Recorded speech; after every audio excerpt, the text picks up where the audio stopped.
Imagine Mark Zuckerberg or Elon Musk, titans of industry, constantly in the public eye.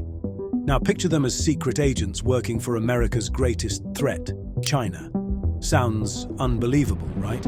Well, there is a real-life story stranger than fiction that involves a billionaire who did just that. He wasn't a tech mogul, but an Egyptian businessman who secretly worked for Israel's Mossad. This is the story of Ashraf Marwan. Ashraf Marwan was born in Egypt on February 2nd, 1944. He came from a distinguished lineage. His grandfather served as the Chief Justice of Religious Courts, and his father rose to the rank of general in the Egyptian Republican Guard. Marwan's trajectory shifted dramatically at a young age. In 1965, at just 21, he graduated with a chemical engineering degree from Cairo University and was drafted into the army. This same year, he had a chance encounter that changed everything for him. He met Mona Nasser, the 17-year-old daughter of President Gamal Abdel Nasser. While Mona was smitten, the president remained guarded. He suspected Marwan's interest was fueled more by his daughter's political standing than genuine affection. Despite his reservations, Nasser eventually consented to the marriage in July 1966, largely due to Mona's insistence. In 1968, Marwan began working in the presidential office under Sami Sharaf, President Nasser's trusted aide and security chief. Later that year, Marwan, Mona, and their newborn son, Gamal, left for London, supposedly for Marwan to pursue further studies. However, rumors of their extravagant lifestyle in London reached President Nasser, who disapproved. A few months later, Nasser ordered the young couple to return to Egypt, and upon their return, Marwan continued working under Sharaf. From 1968 to 1976, Marwan held a junior position in President Nasser's office. It was during this time Marwan decided to commit the single greatest act of treason in his country's history. From a red phone booth in London, he called the Israeli embassy and requested to speak to a member of the security team. He was turned away at least twice before he was finally permitted to leave a message. Marwan identified himself by name and stated that he wished to work for Israeli intelligence. He chose not to leave a phone number, but as he was due to return to Egypt the next day, said that he would call again later that afternoon. When he did, there was no response. This time, Marwan left the phone number of his hotel. The Mossad almost ended up completely ignoring the potential lead, if not for Shmuel Goren, the European head of Mossad, who was in London at the time. He immediately recognized Marwan's name because Mossad actually already had a file on him due to his closeness to Egyptian leaders and raced to contact him before he left for Egypt. Knowing time was short, they decided to meet at the embassy. Little did anyone know this would be the beginning of an unlikely partnership that would blossom into a decades-long operation. Marwan's codename within Mossad shows the near-celestial regard with which he would come to be regarded: Angel. No one knows quite why Marwan, the powerful son-in-law of the most powerful Egyptian leader, as well as an Egyptian himself, would decide to work for the intelligence agency of their most despised enemy, but he did. Some say it was a grudge from Nasser initially trying to block his marriage to Mona, or that it was from being assigned to work in the president's office but in a sidelined capacity where he could be watched, where he began to resent the second-class status. But it's impossible to say for sure, though, as he no doubt had a good life under him.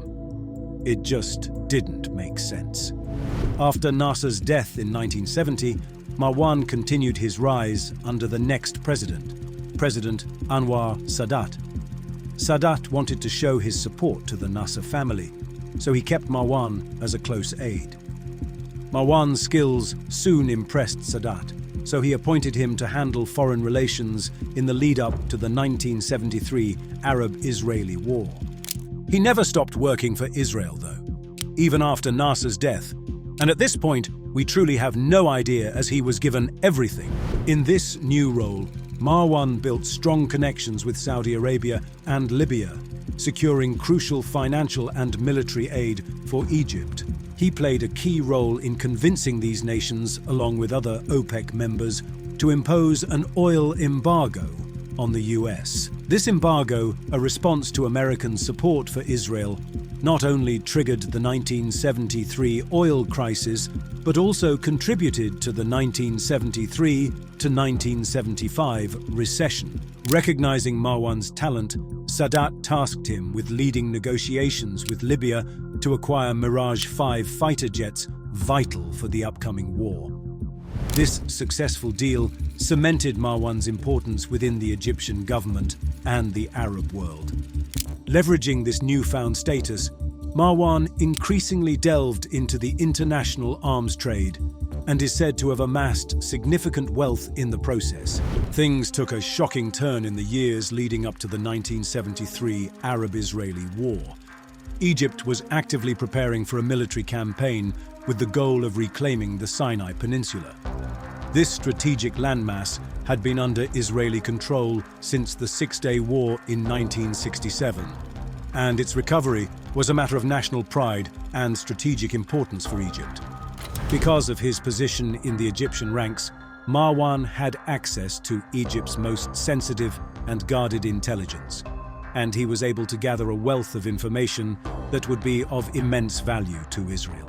This included comprehensive Egyptian war strategies, intricate details of military drills, and original papers detailing Egypt's weapons transactions with the Soviet Union, among other nations. Furthermore, Marwan provided the full order of battle of the entire Egyptian military. Material like this, from a source like this, it's something that happens only once in 1,000 years. The raw data he provided found its way to the highest echelons of the Israeli government, landing on the desks of Prime Minister Golda Meir, Defense Minister Moshe Dayan, and the Chief of Staff of the Israeli Defense Force, Chaim Bar-Lev. This intelligence did not just inform them, it fundamentally influenced Israel's strategic and tactical planning regarding Egypt. It offered an unfiltered view into Egypt's military thought process and revealed President Sadat's baseline conditions for initiating a war. Among these conditions were the acquisition of long-range attack aircraft and Scud missiles, which were deemed essential for Egypt to challenge and potentially neutralize Israel's air dominance. Then something weird happened. In April of 1973, Ashraf Marwan informed Mossad that Egypt was planning an imminent attack in mid-May. This alarming information prompted Israel to elevate its military readiness to prepare for potential conflict, sending tens of thousands of reservists and several brigades to the Sinai and costing $35 million in preparation. However, the anticipated attack never came. Several months later, in October 1973, he fed Mossad another set of plans, suggesting an Egyptian attack was on the horizon, even going as far as to warn them 14 hours before the actual attack occurred. But this time, the warnings were largely ignored. This caused a conflict between then military intelligence chief Major General Eli Zira, who thought in terms of his organization's paradigm of war and therefore had doubts about Marwan's intelligence and motivations, and the director of the Mossad, Zvi Zamir, who trusted Marwan's information. Zamir called him the best of agents, while Eli Zira said that Marwan was part of the Egyptian plan of deception. To him, Marwan was actually working closely with Egyptian intelligence, who implanted Marwan as a double agent using a traditional Russian tactic in which the agent feeds his victim with 95% of accurate information and, at the critical moment, conveys the false data. Israel knew that Egypt didn't have the military capabilities to wage an extended war to recover the entire Sinai. Anwar Sadat's army, as evident by Marwan's spying, was inferior to the Israeli military and much weaker than the Egyptians publicly projected it to be. They also had been told that Egypt would only attack if the war is carried out in partnership with Syria, with modern aircrafts and weapons that guarantee Egyptian superiority over the Israeli Air Force. So these were the signs they were waiting for. Eli Zera, in an attempt to further discredit Marwan, also openly questioned how a senior Egyptian official like Marwan could risk visiting the Israeli embassy in London to give away information when he knew that such embassies were under constant surveillance by numerous international intelligence agencies. President Sadat made a strategic decision to proceed with the war without waiting for the advanced arms he had previously deemed essential. Egypt had intensified its war preparations, and Marwan reported these developments to Mossad, including Sadat's decision to go to war. But again, they were ignored. As we know, obviously, the offensive did catch Israel by surprise and led to a huge intelligence failure on their part, causing them their biggest loss in terms of deaths, casualties, and weapons since 1948. Since then, there have been many opinions on whether or not Marwan was really trying to help Israel, or if he was only a double agent. On one hand, his intelligence enabled Israel's victory. On the other, he may have been a double agent contributing to their initial intelligence failure. To this day, there's still much debate about it, along with his motives. Why did he, a billionaire Egyptian married to the daughter of a former president, choose to risk his life and career in order to help Israel, who had embarrassed them years prior in 1967? As always, no one knows. Even after the war, he was an enigma. In 1981, he bought heavy weapons from the US to supply an Arab country. However, the weapons were intended for Palestinian militias in Lebanon, which could have been supplied by either side. These aren't the only two big questions regarding his life, though, as another one persists as to the manner in which he died. On June 27, 2007, Marwan fell from the balcony of his fifth-floor luxury apartment in London, causing his death at 63. What caused him to fall from his apartment, though, is still up for debate.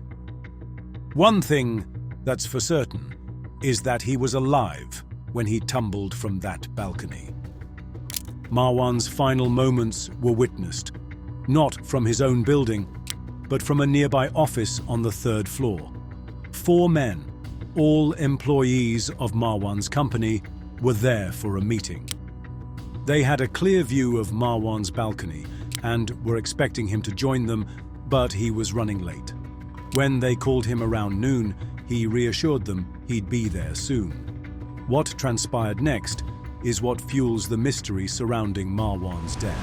While these men were having their meeting and waiting for their boss, a shout broke the focus, and one of them, startled by the commotion, looked up to see Dr. Marwan apparently falling. 2 other colleagues confirmed the sight, saying they saw Marwan jump from the balcony. In the chaos, the director rushed downstairs to help Dr. Marwan. Another one, still shaken, looked out the window again to see where Dr. Marwan had landed.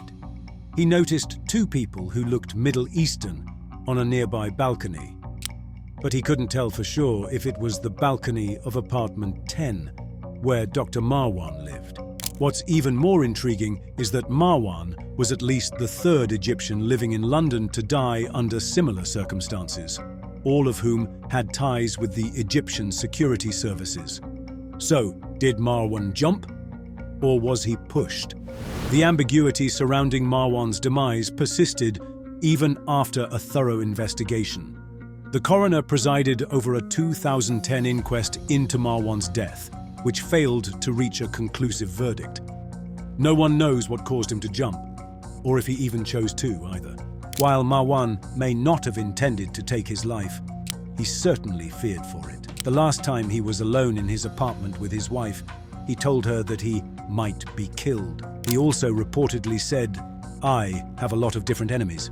In the months leading up to his death, Nasser recalled that her husband checked the door and locks every night before bed, a new habit unseen during their 38 previous years of marriage. And so, his wife, however, has accused the Mossad of the assassination of her husband. But realistically, it probably couldn't have been, since this would be a stupid move that would deter potential double agents and defectors. Or maybe it was, for revenge, for maybe being a double agent all those years ago. Despite the uncertainties, Marwan's legacy endures as a figure of intrigue and admiration. Celebrated in various quarters, both in Egypt and in Israel, he remains a compelling figure whose life and death continue to captivate the imagination, ensuring that his memory will endure for years to come, as seen in the Netflix show about him, The Angel, after his codename. So, what do you think? Was he a spy for Israel or Egypt? Thank you for watching, and don't forget to subscribe for more content just like this. I'll see you in the next one.